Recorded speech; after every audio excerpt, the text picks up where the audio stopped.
Hi, and thank you for joining today's workshop. I'm Sean Spivey, Senior Counsel and Chief of Staff of the FCC's Broadband Data Task Force. As most of you participating today know well, the new Broadband Data Collection Program will collect mobile broadband service availability throughout the country. These new data will be subject to review by governmental entities, individual consumers, and other third parties, as well as verification by the FCC. The broadband maps the FCC will create from these new data will play a critical role in the efforts of federal, state, and tribal governments to ensure that essential broadband services are made available throughout the United States, and that broadband infrastructure funding is carefully targeted to the areas most in need. Today's workshop is the third in a series we are hosting this month, and is focused on how to submit mobile broadband availability data as of June 30th, 2022 into the BDC system, on or before the filing deadline of September 1st, which is now only 14 days away. Next Tuesday, August 23rd, we will host our fourth and final workshop, which will cover how to use the BDC system and address common errors and how to fix them. We hope that you will join us then. If you missed our first two workshops on the broadband serviceable location fabric and how to submit fixed availability data into the BDC system, you can find recordings of those workshops online at fcc.gov/broadbanddata/resources, and by clicking on the Education tab on that page. We will begin today's workshop with a few short presentations on the basic goals and the framework of mobile reporting in the BDC, the supporting data required, some legal requirements to consider when filing your data, and how to generate the GIS files by technology to reflect polygons of the two modeled environments, plus the heat map of signal strength in 10 dB bands. But we also want to make sure that we hear from you, so we have reserved time for questions after the presentation. Please email your questions to bdcwebinar@fcc.gov or utilize the Q&A function on the Zoom platform. We will do our best to answer as many of your questions as time allows. If we are unable to answer a specific question today, you may submit your question via the FCC's online BDC Help Center at fcc.gov/broadbanddata/help. You can find additional information and resources in the BDC Help Center, as well as a detailed user guide for the BDC system. The website will be regularly updated with additional resources and FAQs, and I would encourage you to visit the website often throughout this process. We appreciate you taking the time to participate in this workshop and hope that it will be helpful as you prepare and submit data in the inaugural BDC filing window, which opened on June 30th and will close on September 1st. With that, let's start with our first presentation.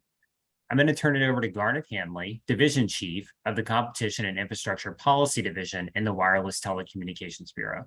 Take it away, Garnet. Thanks, Sean. First, I will discuss the basic goals and framework of mobile reporting in the BDC. Facilities-based providers of mobile broadband internet access service and or voice service are required to submit data about where they make mobile service available. This includes coverage maps for 3G, 4G LTE, 5G NR, and voice technologies.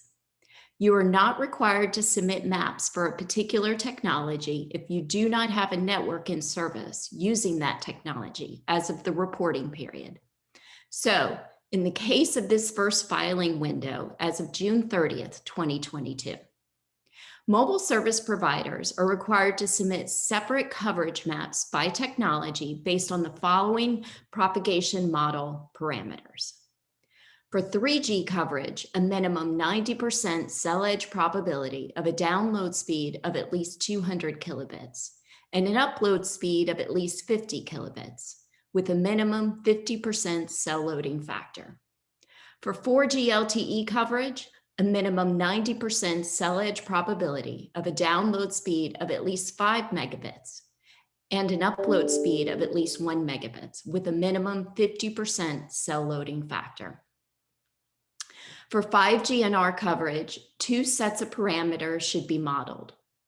A minimum 90% cell edge probability of a download speed of at least 7 megabits and an upload speed of at least 1 megabit with a minimum 50% cell loading factor, and a minimum cell edge probability of a download speed of at least 35 megabits and an upload speed of at least 3 megabits with a minimum 50% cell loading factor. For each technology and speed, providers must submit a single coverage map containing entirely non-overlapping polygons showing coverage modeled for a mobile device that is outdoors and stationary, and within that, coverage modeled for a mobile device that is in vehicle and mobile. The file should also include concentric circles showing signal strength in 10 dB increments. Next, I will discuss the supporting data that mobile providers are required to submit in the BDC. Mobile broadband providers are required to submit supporting data about how they generated their coverage maps, including propagation model details and link budget information. Each of the following categories are required: mobile propagation modeling information, mobile link budget parameters, mobile clutter category data, mobile propagation model and link budget association, mobile link budget parameters rationale, mobile link budget description, and verified mobile broadband availability data information. More detail about each of these supporting data files can be found in the data specifications for filing availability data found at www.fcc.gov/broadbanddata/help. We have also published a helpful tutorial video walking through each category of supporting data. Next, I will discuss some legal requirements mobile providers must consider when filing in the BDC. Confidentiality. Under the Commission's second report and order in this proceeding, submitted mobile availability data will be made publicly available subject to individual requests for confidential treatment.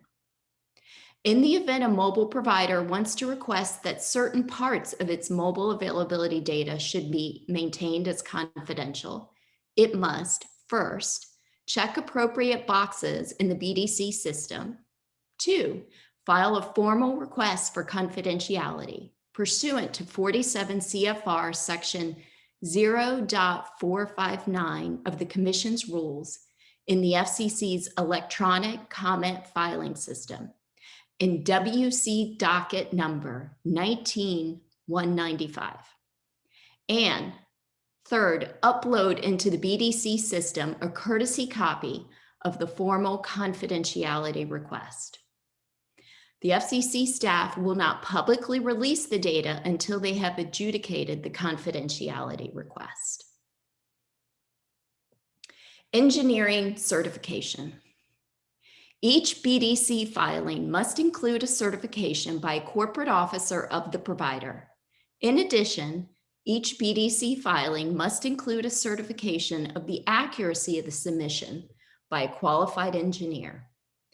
If the certifying corporate officer of the provider is also an engineer and has the requisite knowledge required under the Broadband Data Act, the provider may submit a single certification that fulfills both certification requirements: the corporate officer certification and the engineering certification.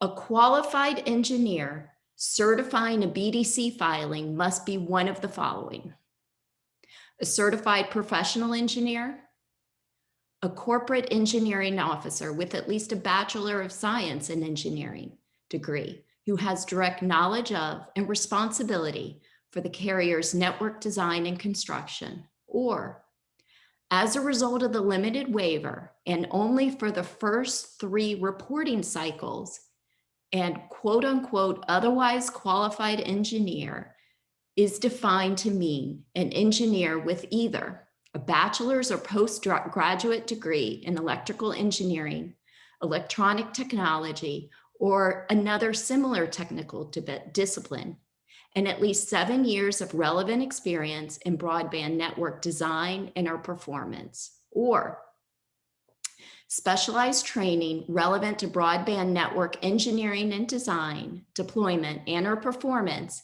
and at least 10 years of relevant experience in broadband network engineering, design, and/or performance.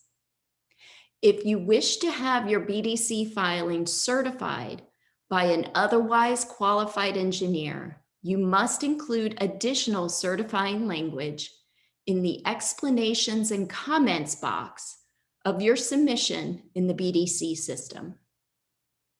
I will now turn it over to John to discuss filing GIS data into the BDC system. Thanks, Garnet. Apologies in advance to the non-technical folks on this call. We're going to start talking data and GIS and polygons, but let's get into some of the details about filing the GIS data into the BDC. So providers may submit each map in multiple files, for example, by state or by market, to facilitate the generation and submission of the GIS data, so long as the polygons in one file do not overlap the polygons in another file for the same technology and speed. 4G, LTE, 5.1, just make sure that they're not overlapping. To help avoid issues when submitting data, we suggest that filers use GIS software tools to check the validity and, if necessary, repair the geometries for all of their geometries that they're submitting. Additional information on how to do so is available on the BDC Help Center website at help.bdc.fcc.gov. And you may also submit a help request if you have questions about how to correctly format your data. Coverage maps must contain GIS data with polygon geometries and associated data attributes in a supported GIS data format, which I'll discuss a little bit later. There's a table available in section 8.1 of the data specifications document that shows the required fields and the specifications for these data attributes.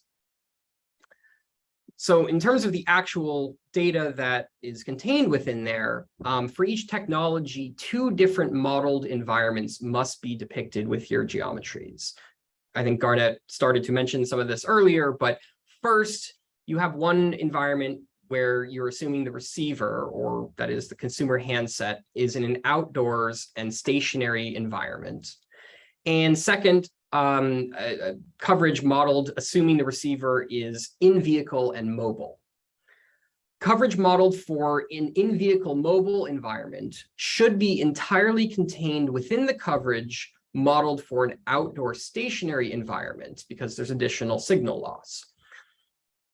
And the coverage polygon should therefore indicate either whether the model predicts coverage only for an outdoor stationary environment, an environment data attribute of 0, or where the model predicts coverage both in an outdoor stationary as well as an in-vehicle mobile environment. That's the environment data attribute having a value of 1. For each propagation map that you submit, it must incorporate information in a heat map depicting ranges of signal strength within the coverage area. For each 4G LTE or 5G NR map that a mobile broadband service provider submits, the provider must incorporate reference signal received power, RSRP, signal levels in decibel milliwatts for each technology, as will be measured at the industry standard of 1.5 meters above ground level from each active cell site. In areas where 3G is the only technology that the provider offers, no 4G, no 5G, a provider must incorporate received signal strength indicator, RSSI, signal levels in each 3G propagation map for those areas. The RSRP and RSSI values should be provided in 10 decibel milliwatt increments or finer, beginning with a maximum value of -50 dBm and continuing to a minimum of -120 dBm. However, note that providers do not need to report signal strength outside of the cell edge predicted for their model technology and environment. That is, if the provider's propagation model predicts that a device must have a minimum RSRP signal strength of negative 108 dBm at the cell edge to achieve 4G LTE speeds of at least 5 megabits per second download, 1 megabit per second upload, with a 90% cell edge probability and 50% cell loading. The provider would not actually need to report any 4G LTE coverage outside of that. In other words, you don't need to necessarily disclose any areas where you'd have a signal strength of negative 120. So it's really only the areas within the footprint from your propagation model. Mobile providers must incorporate the signal strength data as an additional layer on the maps depicting each technology and speed, basically as a data attribute of the different polygons. For example, the 4G LTE map that a provider submits should include, and in the outermost ring, a polygon depicting outdoor stationary coverage of 5 megabits per second download and 1 megabit per second upload, using the cell edge probability, cell loading, and other factors that are standardized, reporting the minimum RSRP signal strength value required to provide this 5.1 throughput at the cell edge, rounded down to the nearest 10 decibels. Sorry, that may have been a lot, but because this area is modeled to only have coverage in an outdoor stationary environment, the providers would report this outermost polygon with an environment data attribute of 0, indicating that it is outdoor stationary coverage only and has no in-vehicle mobile coverage in that area. Again, as I mentioned before, if the provider's model predicts a minimum RSRP signal strength at the cell edge of negative 108 dBm, for example, the provider could then report this polygon with a min signal data attribute of negative 110, rounded down to the nearest 10. A second polygon, going inwards, fully subsumed within this outdoor stationary coverage area, would depict the in-vehicle mobile coverage at the same speed benchmarks and using the same modeling factors that you're using for that technology, reporting the minimum RSRP signal strength value predicted by the provider's model in that area. So because this area is modeled to have coverage both in an outdoor stationary environment and in an in-vehicle mobile environment, the provider would report this polygon, the second polygon, with an environment data attribute of 1, indicating it is both in-vehicle mobile and outdoor stationary coverage. If a provider's model predicts a minimum RSRP signal strength at the cell edge for the in-vehicle mobile environment of, for example, negative 102, the provider would similarly report this polygon, round it down, to the min signal data attribute of negative 110. Beyond that, going further inwards, there's additional concentric signal strength rings that would be depicted in these polygons. These would depict the minimum RSRP signal strength values, starting with the next 10 decibel increment and continuing until the reported minimum signal strength is negative 50 dBm. Because these concentric circle rings would fall within both the coverage modeled for the outdoor stationary environment, as well as modeled for the in-vehicle mobile environment, the provider would report all of these polygons with an environment data attribute of 1. Continuing the example from above, if the two outermost polygons both reported minimum signal of negative 110, then moving inward, the provider would report negative 100 for the third ring, negative 90 for the fourth ring, negative 80, negative 70, until finally negative 60, and then until finally the innermost polygon would have a min signal attribute of negative 50. If you have multiple spectrum bands, carrier aggregation, other things that go into your modeled coverage, you can use, where they overlap, you can use the lowest minimum signal for all of those. So if one area is reporting negative 103 for maybe low band spectrum, and one area is reporting negative 95 for maybe mid-band spectrum, you would report the lower value there. Negative 103, you round it down. Negative 110 would be the minimum signal value in that example. I recognize it can be a little bit complicated, but I assure you, once you start to see it, it makes a fair amount more sense. The required mobile speed tests, required mobile broadband coverage maps must all contain GIS data with polygon geometries, vector data, and associated data attributes. They must be in one of the GIS data file formats supported by the BDC system, which are Esri shapefile, Esri file geodatabase, GeoJSON, and GeoPackage, the latter two being the open source file formats. For Esri shapefile, Esri file geodatabase, those must be first zipped into a single zip file. The other two, you do not need to put into a zip file, but you may, maybe a little bit faster to upload the files if they're smaller. But the required fields and specifications for the data attributes for all of these data files can be found in section 8.1 of the data specifications, and all values are required unless otherwise indicated. Thank you for your time, and we will now turn it over to the Q&A portion of this workshop. Great, thanks, Garnet, and thanks, John. And I believe we're going to be joined by Tom Tran, also an engineer in the Wireless Telecommunications Bureau for this part. So as a reminder, please submit your questions to either bdcwebinar@fcc.gov or using the Q&A function at within the Zoom platform. Please don't submit questions using the chat feature. We are unlikely to see them there. So if you did, please copy and paste them over to the question and answer section. But why don't we start with a couple of questions that we received early on. The first one is for you, John, I think. So the file I uploaded in the BDC system is taking a long time to process. I see a processing message. Is this normal? Yeah, so the GIS data that you create represents a service area, which may be very large, maybe complex. In many cases, these are being generated with resolutions of 30 meters, 90 meters, maximum size of 100 meters, and have a large number of vertices and are just very complex geometries, cover very wide geographic areas. And these files can often take a significant amount of time to be processed by the BDC system as the system performs data validations and checks for the validity of your geometries and repairs, projections and other things to make sure it's good, consistent quality data. These data will also be subdivided into smaller pieces to speed up processing as necessary. They check for other geometry errors and conduct other overlay operations.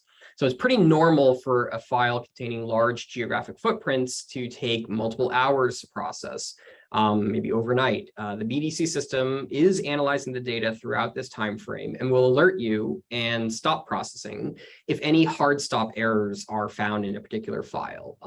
And it will show if they bring bright red invalid data error and give you some useful information to try to pinpoint the source of that. People can reference the section 11.2 of the BDC user guide for tips on how to best manage these data uploads. For this reason, we encourage filers to begin processing their data into the system as far in advance of the applicable filing window for September 1 as possible for that initial filing window, because it may take multiple hours, and if you've got multiple files, could take a while for those to get processed. Great, thanks, John. Another one for you. Can providers submit multiple GIS files in the system? Yes, and actually we would probably encourage that. If you have a large amount of data, it will help make sure that you don't upload a very large file and then it fails at the very last step and you have to delete that. You can break it into smaller pieces. So providers, as I mentioned before, may submit each map broken into multiple files, for example, by state, by market. You could draw a little, cross between your market and divide it up into quadrants, whatever you want, to facilitate generation and submission of the GIS data, so long as the polygons in one file do not overlap with the polygons in another file for the same technology and speed. Great, thanks, John. Garnet, a question for you, and this is related to reporting of 3G. In section 9.2 of the data specification, there are certain fields relating to link budget that may not be applicable for 3G technology. However, this section of the data spec document says that all fields are required to be filled out unless otherwise stated. Can you provide any guidance on how filers of 3G data should fill in those fields? Sure. For 3G technologies in connection with the required fields, as specified in section 9.2 of the data specs document, we recommend the antenna configuration be stated as 1x1. The required subcarriers value be 0, and that the total subcarriers and subcarrier spacing be left blank if the filer wants to submit null for these particular options, for these particular questions. Thanks, Garnet. That's helpful. John, back to you. So a filer asked, I have 2 different BDC submissions for 5G new radio based on speed tiers of 35.3 and 7.1 megabits per second as required under the rules. The data spec says that these speed tiers should be treated separately, but the BDC system gives an overlapping polygon error when submitting. Can you explain why that is? Sure. So this is a known bug in the system that was brought to our attention earlier this week, and we are in the process of preparing a fix that I believe will be going out tonight, but in the next very short while that will be fixed. At the moment, it is erroneously flagging that as an overlapping polygon when it shouldn't be per the data spec. It's not considered an overlap. So that will be fixed very shortly for those who have encountered that, and apologies for missing that earlier. Thanks, John. I understand and glad there's a fix on the way. Let's see. I think you've basically explained this in the detailed explanation you gave about how to prepare the files. But a questioner asked the strongest signal on my coverage map is minus 71 dBm RSRP. So therefore, I can't really prepare a map that includes the full range of -50 to -120. They want to prepare based on, starting at, I guess, minus 70 and working their way up. Is that acceptable? Yeah, though I would clarify that you're in these cases, you're rounding down. Sorry, it's the negative numbers. So it actually -80, -90, because, you don't have anything 70 or above. Yeah, in a situation where you don't actually have any predicted coverage at a signal strength that falls within, part of that range from -120 to -50, you don't need to report that. You don't have anything to report. And certainly anything that falls outside of the bounds of your cell edge for that 7.1 or 5G NR at 7.1 or 4G LTE at 5.1, you wouldn't report those. So some providers may have a slightly narrower range of minimum signal values that they will report for their polygons, depending upon the circumstances and the configuration of their networks. You do not need to give us information if your model is not predicting that those signal strengths would exist. Great, thanks, John. Let's see. I think I can maybe take this next question. This regards a recent ex parte letter that was filed in the docket asking about information that may be needed from certain equipment manufacturers for purposes of filling out some of the supporting data. Do we have an update on any decision by the task force or the commission on that request? I can acknowledge that we did see it filed in the docket and it is actively under consideration, but beyond that, I can't really give a time frame for when a decision might come or what the merits of such a decision might be. But we did see that letter come in, I believe, from the Rural Wireless Association into the docket recently. Let's see, this next question I think is probably best sent to Tom, but a question about how much detail is needed for the supporting data explanation section. And I think that this is referring to section 9.1.2 of the spec, asking for an explanation of the propagation model conditions used.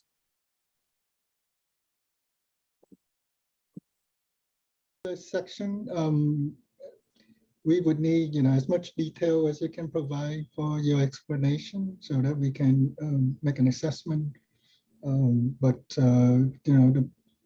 Doesn't have to be, down to, the we, but, at least reasonably detailed. That would be helpful. Thanks, Tom. Sure. Another question for you, perhaps, that we may need some clarification. How are probabilities supposed to be calculated? For example, I think in the CAF2 context, which I know is a fixed program, but there are tests performed by active subscribers, I guess, to show speed thresholds. But I guess another option that the questioner is asking about are tests performed at all locations in a coverage area. Do you want to talk a little bit about kind of the modeling itself and the cell edge probability? Okay, so the cell edge probability, one way to compute that is based on the fading margin. So that's in the link budget. How much should we back up from the actual signal strength? The way we, the way it's typically done is the log normal fading follow the fading standard deviation of a log normal fading follow a log normal fading distribution. So it's just a straight log normal distribution, but the values are in logarithmic rather than in linear. And typically the fading standard deviation, depending on the propagation model used and the accuracy of the model, typically is about 8 dB or so. And from there, we would assume, you would assume that the required 90% probability would require an extra,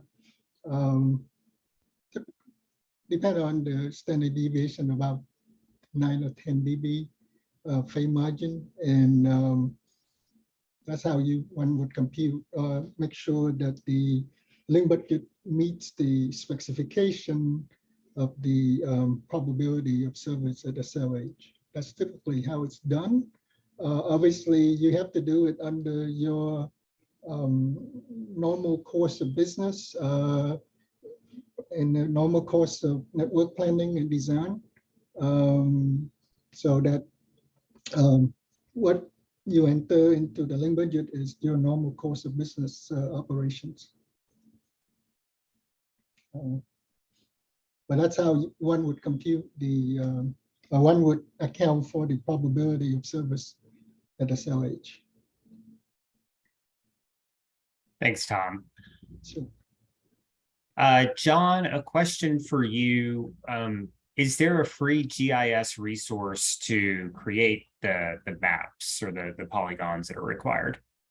Yeah, so I mean, I can't speak to any sort of free radio frequency propagation tools, but the GIS aspect of it, at least, for managing and putting together the vector polygon data, yes, there's a tool called QGIS, which is a free and open source GIS tool that can be used to create maps with the geo package, Esri shapefile, and GeoJSON formats that will all be accepted by the BDC.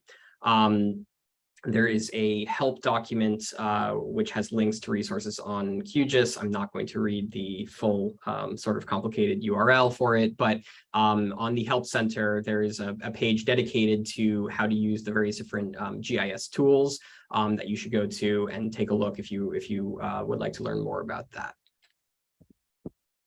Great, thanks, John. I'm gonna take a swing at this next question, and John and others can help keep me honest. For fixed broadband polygons, is it common to only have a single polygon for the entire area? I think that really depends. The data specification has requirements for, technology as well as maximum advertised download and upload speed. So, if you're using, solely unlicensed in one area, though I guess there is an allowance for a hybrid of licensed and unlicensed. But if you make different speeds available in different areas based on different spectrum bands or other considerations, it really just depends on what's going on with your network deployment. I don't know that I would say that one versus the other is more common, or we would expect to be more common. Obviously, this is this being the inaugural filing window where we expect to learn a lot after September 1st. But John, I don't know if you or Garnet disagree with any of that. No, I mean, I'd say that in most circumstances, certainly for the mobile side, you would expect there be multiple polygons. In the fixed context, I think it would be common for there to be multiple polygons if you have different offerings and different characteristics of the technologies that you use to provide that service. But if all you're doing is providing service in an area using fully, unlicensed or licensed fixed wireless, and you advertise the same speed for that whole area, it may just be a single polygon. Thanks, John. So let's see. I got one or two questions for you. I'll start. For clarity, can a carrier's 3G and 4G coverage files overlap, or should there only be a 4G submission where 4G is available and a non-overlapping 3G coverage in areas where the carrier's network does not have 4G? So to be clear, 3G and 4G and 5G coverage maps can overlap with each other. In fact, in many cases, we would expect in a normal network that they would, because these are polygons that are for different technologies. So no problem for there to be complete overlap between your 3G and 4G or 4G and 5G. Perhaps what this questioner was remarking upon is that a provider only needs to report the minimum signal strength, min signal data attribute for 3G, which would be in RSSI, for areas that only have 3G coverage and do not have 4G LTE or 5G coverage. So in terms of that heat map, in terms of indicating where what the signal strength is, that you only need to disclose for 3G, where 3G is the only technology. And in other areas where that overlaps with 4G and 5G, you can leave that min signal value null. But those polygons can overlap with different technologies and oftentimes will. Great, thanks, John. Another question or clarification. Did you say that the 35.3 and 7.1 5G maps should be allowed to overlap, but do not as a result of a system bug rather than by intention? Yeah, so the BDC system actually supports multiple configurations. You can collapse this all down into one layer where you've got the 35.3 polygons as a smaller portion that don't overlap with the 7.1. We support that. But the intent is to allow for overlap between 35.3 polygons and 7.1 polygons for 5G and R. And in fact, it is actually supported if they're in the same file. The bug is when they're in separate files. So anyway, it is being fixed. And so that is not by design. The data spec allows for complete overlap with your polygons when the technology and the speeds are different. So, your 4G and your 5G can overlap, your 5G 7.1 and your 5G 35.3, those polygons can overlap. That is allowed. The system that is, insofar as it is currently flagging those as an error, that is going to be corrected probably by tomorrow. So we are actively working on that. Thanks, John. We received a couple of questions about GSM and other technologies that are, that are kind of considered 3G and why that is the case. I think, the idea is that we are trying to collect data on 4G LTE, 5G NR, and then, where non-LTE and non-5G NR mobile broadband technologies are deployed, that is being captured within kind of an umbrella of 3G. So, I am not an expert by any means on kind of designations within, ITU or ETSI or other standard setting bodies in terms of, what falls within particular categories of 3G technology, but I think that is functionally why it is being kind of captured in that way, and we're asking mobile service providers to report it in that way. But Tom, I do want to give you an opportunity, to the extent I've misstated anything, or you want to add additional thoughts on kind of reporting of everything else within the 3G bucket. You're right, Sean. So it's the technology 2G, GSM is basically 2G or 2.5, and then 3G, 3.5. But for non-OFDMA technologies, which are 2G and 3G, we bucket it together as one group, which is called 3G. But it's basically non-OFDMA technologies. So back to you, Sean. Thanks, Tom. Another question, or a question for you, Tom. What is the thinking behind having urban, suburban, and rural link budgets? Aren't these differences normally kind of caught up in the propagation model itself and not the link budget? Yes, that is correct. But we want to capture if there are differences in your phase margins for different environments. It's possible that you would have different phase margins for urban, suburban, and rural. So we want to capture that. But if you only have one link budget for, then just fill it out that way.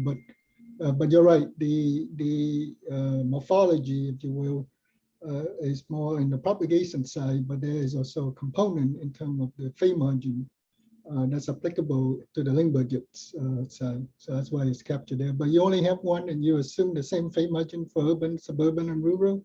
And then it's basically the same link budgets. Thanks, Tom. John, a question for you. Is there a character limit on the section 9.1.2 web form? Our response has been truncated, so we shortened it a couple of times. So I'm not off the top of my head aware of a character limit, but that does not mean that we weren't required to do one for security purposes and things like that. So I will have to follow up to find out about that. If the filer who's having that issue wants to reach out directly to the help center, we can certainly double check on that and get back to them. But we do intend to allow for that form to capture all of the information that you need to provide. So we can follow up directly on that one. Thanks, John. Yeah, and Ezra, that's a helpful reminder that you can submit a help request, submit a request on the BDC Help Center. That's fcc.gov/broadbanddata/help. And there is a button at the top of the screen that allows you to submit a request. We will, we're getting a lot of requests, as you can imagine, but we're trying to answer them as quickly as possible. So please be patient. But if you have a question that isn't answered during this webinar, again, feel free to submit it that way, and we will get you information as quickly as we can. We did receive a couple of questions around the fabric, and please continue to submit questions into the Q&A box, because I think we basically have gone through the ones that we've received up to this point. But just as a reminder, at least for mobile wireless availability data, that is not tied to the fabric. Those polygons are prepared kind of in the means that Garnet and John spelled out during this webinar. So it's not really by reference to locations reported within the broadband serviceable location fabric. That is for fixed availability reporting. But if your question to the person who asked the question, if your question relates to fixed wireless service, and you are planning on preparing a location list or using the fabric as a check against your Polygon, you know, submit a ticket, submit a request at the Help Center, and we can maybe respond to your questions. Let's see, looking through the questions. Let's see, Tom, you may be able to help out with this one. If we have GSM but no edge, how do we report speed as you know, we're not able to read 200/50 kilobits per second with GRPS? So if you only have only GSM for voice purpose, then you basically have no data network, if you will. But if there is, you know, edge is part of the GSM technology, then you should report the speed. But if you're not using GSM for data services, then yeah,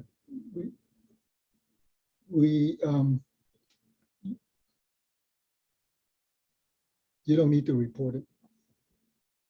Thanks, Tom. But glad we have you on this call, since now I understand the question. I did not understand it fully, but yeah, that totally makes sense. So thank you. Okay. I think that basically covers the questions that we've received. If to the extent there are additional questions or any of the guidance that was offered wasn't clear, I would just remind you that you can find a variety of technical assistance materials, including tutorial videos, knowledge-based articles, FAQs, by visiting fcc.gov/broadbanddata/help. And questions on how to use the system and the BDC filing requirements may be submitted using the Submit a Request button on that webpage. Thank you again for taking the time to participate in this workshop and for your efforts to timely file in the BDC. We look forward to your participation. Thanks, everyone. Have a good day.